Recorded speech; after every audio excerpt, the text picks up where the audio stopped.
what we're seeing right now are, of course, some of those wonderful archival shots of the pitch sessions. Countless ideas cross the table of KTYM. Countless series ideas are born and die in every moment, more than grains of sand on a beach. But here are just a few of those grains of sand in which we might be able to glimpse and discern some of the nature of the universe. These are some of the pitch sessions for TV shows on KTYM. And it's about Pogs. You know that game you used to play where you throw things at Pogs? And it's about Pogs. It's an ensemble show. It's an ensemble show. Now, this ensemble show, it's about a redneck. And this redneck has one special thing about it. A magic lamp. Now, here's the thing. It's not just 7 wishes. Seven wishes. And each of these was to a member of his extended family. And so, with him, this guy, the center, Travis at the center, we're gonna go around and see in each season the repercussions of everybody's wish. Right. So you know those super duper cheesy motivational posters that they have in like elementary schools and things like that, where it'll be like a cat hanging from a branch and says hang in there and stuff like that. So we're gonna have a movie where the dialogue is exclusively motivational poster quotes. Now, you may be wondering, how is there going to be conflict? What's going to be the plot? Well, that's where it gets interesting. You see, we have to find a way to twist the motivational quote to be conflicting lines and dialogue. So it's a show. It's called Contact. And it's about a young girl. She's about 12. She has to learn how to put in contacts, but none of her family wears glasses or anything, so they don't know how to do it. And the people that she got her glasses prescription from, they didn't know how to put in contacts either. So the people around her doesn't know how to make put in contacts. So she has to contact people to figure out how to put in a contact. Boom. But nobody ever knows how to do it. The show that I am pitching is called Hostile Apathy. And it's about a jockey and a blacksmith who are trapped inside of a shipping container. And there's no lights, and the only way that they can speak to each other is as though they are, like the blacksmith is hammering away at some object and explaining what he's doing. And the jockey is on the back of a horse, shouting at the horse, and they're trying to get out of the shipping container, but at the same time, they don't really care because they just want to speak over one another and explain their craft. My show takes place in a hospital, but there's a twist. So instead of the nurses being actual, like, trained nurses, the nurses are all animals and the patients are all veterinarians, and it's called a reversal of fate. So the patients get to experience what it's like being operated on by animals, and I thought we could get some really highly trained animals in there and really put our budget into getting all those like horses, maybe a few turtles, and really establish a relationship between the animals and the people as patients. Well, my show here is Contactless. Now, it's a post-apocalyptic drama about a girl who wears glasses. And here's the thing, she can't find her prescription anywhere, and she breaks her last hair. So it's her trudge across an endless wasteland, like her team of ragtag friends. I'm thinking YA-ish, and they're just trying to find her a working pair of glasses so she can read the story her mother left her just before the world ended. All right, I have this beautiful story for you. It's also post-apocalyptic, but basically it's about a family whose skin all melts off, and now they're just skeletons, and they go about their normal daily life. They hate dinner and things, but every time they try to eat dinner, hijinks happens because it just falls right through them and things like that. So it's this family adapting to that. Oh, we all know the joke that ends with the punchline, because 789. So this is a show called 789. And all of the characters are numbers, and it's constantly based around number jokes and the relationship between each of these numbers. You know, 10 says, I'm greater than you, to number 9, right? Because it's a math. I'm basing this pitch on a kid that I know, so basically it's called Kid Nation, and it's about like a world where everything is normal except everyone is children. So all the EMTs, all the robbers, all the cashiers, they're all kids. So 789 is a kids show. It is based on it's about teaching kids about numbers. But of course we can always like throw in some jokes for adults, like kids shows always do. But we want to teach, start with earlier seasons are going to be about teaching kids how to count. Later seasons, we're going to get into heavier stuff like calculus. I've got another show for you. It's called The Finger Curls. Now, it's a sitcom about a monkey's paw who grants wishes in a, that sort of a twist of fatey way. But it's really more about his wacky group of friends. So that there are a bunch of mystical items there in a shop owned by a big librarian type. And they come home every day and they talk about their troubles. And slowly over the course of the series, the monkey's paw, curls down. And he, gets picked up and wishes are asked. But the thing is, just because they're all kids doesn't mean that they all stay kids. See, they grow up, but it's illegal to be an adult, and if you're an adult, you get executed. This is the story pitch session 4789. All right, gang. We're here for season 8, the season 8 finale of 789. Remember, we've set this up like I said, West Side Story, letters versus the numbers. Really confusing. Feels like they don't belong together. What are we thinking for the finale? So I remember SN5 had a relationship going, and their two sides just really didn't like it. So I was thinking for the finale, either they could get together, or their families could just like rip each other apart, Romeo and Juliet style. I have an idea. Uh-huh. Sometimes X equals Y. Right. There are no numbers in there. What if the end of season 8, we just kill off the numbers? But then, we could always bring the numbers back. But for season 8, cliffhanger, What is interesting, especially if something happens, because we do have those invisible coefficients technically with what, X equals Y. So if ever all of the numbers become invisible. What if we start bringing in, this is the season, I know we've talked about it season after season, but I think the time is now, we bring in the imaginary numbers. Oh, wow. That's good. It's bold, it's big, it's something new. And gonna encourage our kids to think creatively and imagine. Exactly. I think if we bring in those imaginary numbers, what we could definitely do is bring in some of those Greek symbols that you see in calculus, and we could do some parallel storytelling where the imaginary numbers and the Greek symbols are in a similar conflict as the letters and the numbers. Yes. I think that we should bring in some Brechtian dialectical theater. How we could cover identity theft, because how E looks a lot like 3. Although I could see there being a problem in that there's 2 E's and 3, so then it gets confusing because now you're bringing in another number.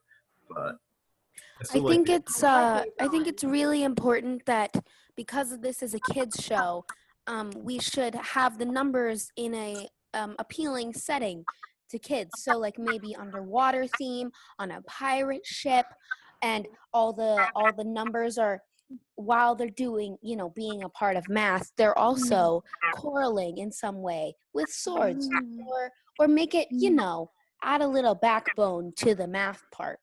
Yeah, so there's both a physical dueling and a mental dueling. Yes.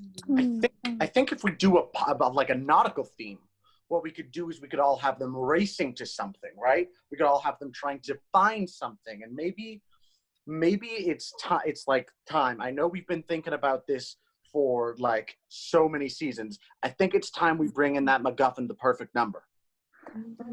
Yeah, it's like the holy grail of numbers. That's a good Like idea, X Jim. marks the spot, you know, that's Yes. Solve That's for X. It's brilliant. solve for X and you find the spot. Could you remind us what happened on this season? Just give us a little recap before we go into writing this final episode. Yeah, well, as you do recall, we ended with Dr. Kidd performing an operation, specifically a quintuple bypass on little Tim. And of course, Tim pulled through. It was a very big moment for everyone, but that's how we ended the season off. So I want to get into the elephant in the room. You all know we have to change the name, legal reasons. So does anyone have any good ideas for a new name? I had some thoughts on this actually.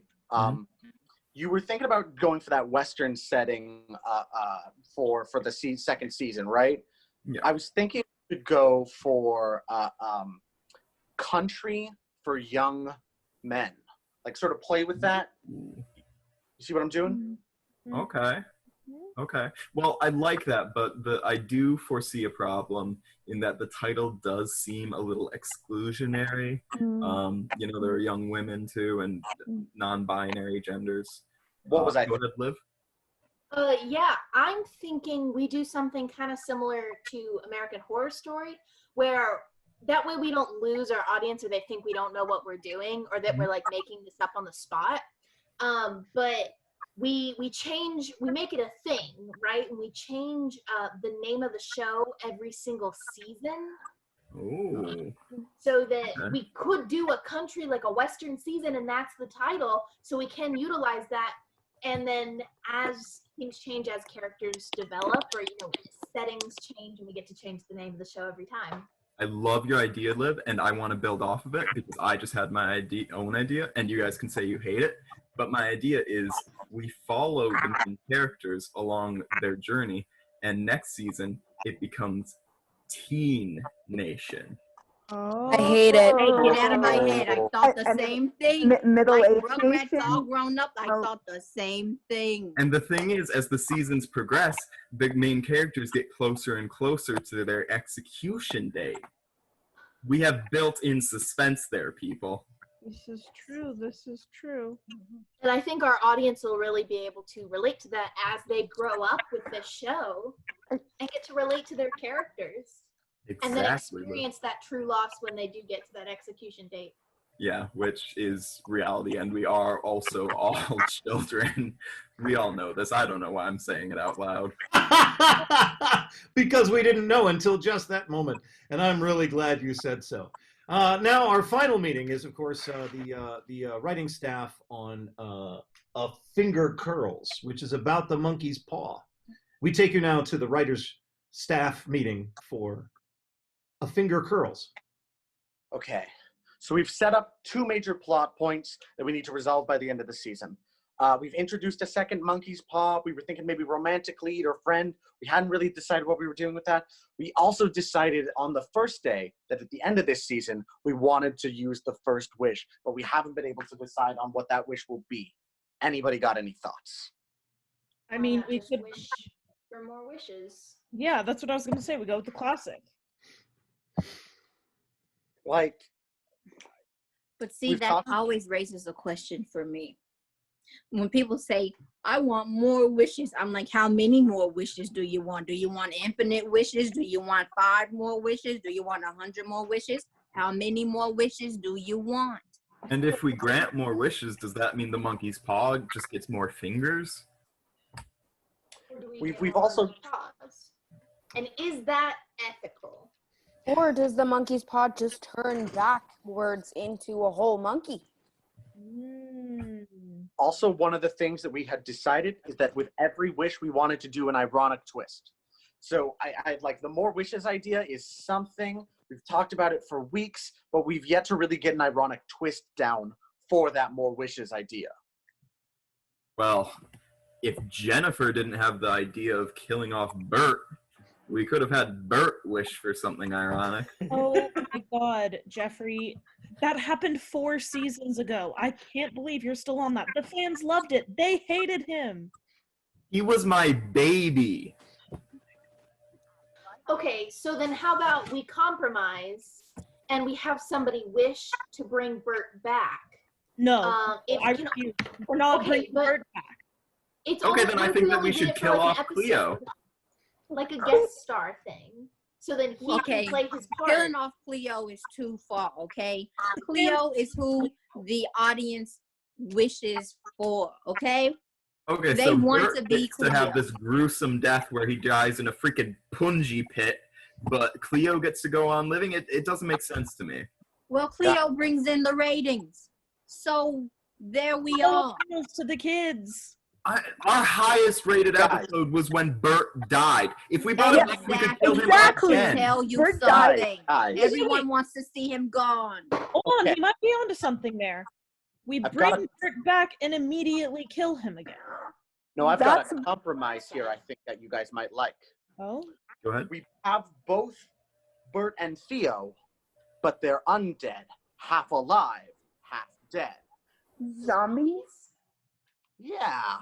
Like their pants are zombies and their torso up is just living human. You know, the audience loved it so much when Bert died, we could kill him every episode this way. I'd be okay with that. The fans This would, sounds Surprisingly like enough, you wanting a lot of Bert Me in the too. TV show. they would eat that shit I was up. gonna say we have Cleo wish for Bert to die over and over again, and that's how we make that happen. Unlimited wishes. Yep. Genius. 789. Here's the trailer for the upcoming season of 789.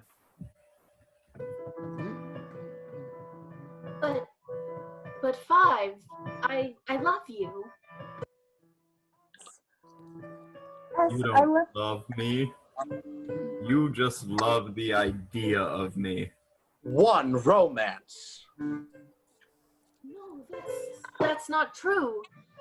I think that you and I could really show that letters and numbers can be together and exist in harmony. Then how do you Two families. explain Delta? Hi, I'm Delta. Five, I've told you before to stay away from those alphabet folk. They don't know what they're talking about, and they have no place in our algorithms. Mom, 4. You're being so letterist right now. if we're going to find the X and the perfect number before the letters do, we need to go right now. You have to say goodbye to S forever. 3 different maps. Is this upside down? Right side up? I can't even find the X. That's See if those those letters just stayed in their place like they were supposed to. We'd be know how to read them, man, because it'd all be numbers. S. I think there is one way we could be together. We have to find something that we all can relate to. The period. 789 coming to a streaming service near you. Let's see the trailer for Kid Nation. Ben, we're turning 11 soon. You know what that means. They're going to start watching us. We should run away to Florida, the safe haven, before it's too late. Florida zone. Say that again, Benz. Jimmy, I'm sorry, but I'm a couple months older than you and a little wiser too. Florida's not real. It's just something they tell you about, like the boogeyman or the tooth fairy or, well, not Santa Claus. He's real. That can't be. I have an uncle who writes me letters from Florida. He's 20. He's so old. Lily, I'm sorry, but it's time to say goodbye to your old man. It's my execution day. But Dad, you're just turning 18 tomorrow. I don't like that. Well, adult. Once we adults, then there's no going back. Hang on, wait. If you're getting executed tomorrow and I'm turning 11, that means that you had me when you were like 7. Right. A small boy and a complicated family relationship. Mary, I love you, but we can never be together. Our age keeps us apart. Just because I'm 5 and you're 7 doesn't mean that we can't be together forever. The question of who will survive the longest is obsolete, as everyone will eventually die. What do you mean you're pregnant, Jessica? You're only 3. From the studio that brought you Life Trudges On Regardless. My mom said that the best way to survive is to make sure others don't. And that's why I'm 8 and no one else is. On Kid Nation, age is more than just a number. This is our show, of course, A Finger Curls. A Finger Curls. I am just a hapless paw, gone from place to place. And the place that I have found is new. I am new to this space. But what if I want all the wishes? Little girl, what are you doing in my shop? Where's your parent? You cannot be here alone, especially not with this paw. I just found it on the street. It told me I could have wishes. It's dangerous. A wish is a wish, and a heart is a heart. When wishes begin and start to start, I wish for 1,000 more wishes. can I really go on having 1,000 fingers? Wait, that's scary. Never mind. I don't want that. Oh. Knock, knock, knock, knock. Oh, hello? We got, ma'am. I opened the door. Yeah, ma'am, we got reports of a monkey that had its paw cut off. Sorry, officer. I don't think I know what you're talking about. I think you do know what we're talking about. Because Mom, I look, can it see. talks.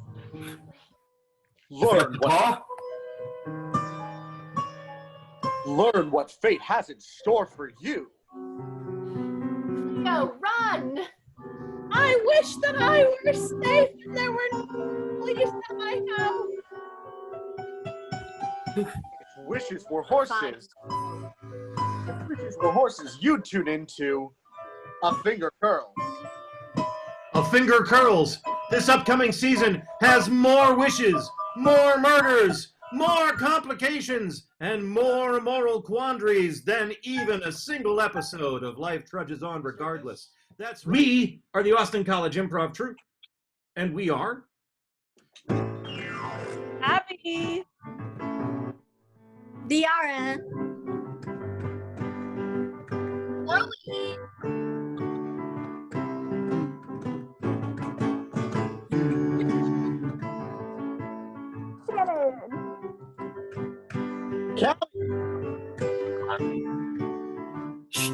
Read.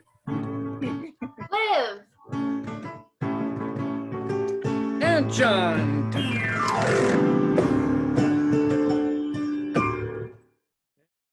It's very West Side Story with the letters and the.